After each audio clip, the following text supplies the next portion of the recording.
Welcome! Ito nga pala ang buong ganap nung araw na to sa pagkalis ng nanay ko. Hindi ako nakasama kasi ito yung unang araw na may pasok kami sa eskwela. Si nanay muna ang bida dito sa kwento na to.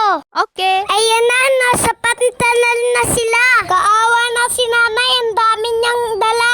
Nagbayad siya sa portal para sa mga tatlong bagay niya. Yung iba, dala-dala niya. Kayang-kaya mo yan, nay, ikaw pa. Kaya na, papasok na siya. Doon, sa loob ng siting Ilya. Mag-ingat ka, nay. Namimiss kita ng palaging-palagi. Matagal naman ulit tayo magkikita.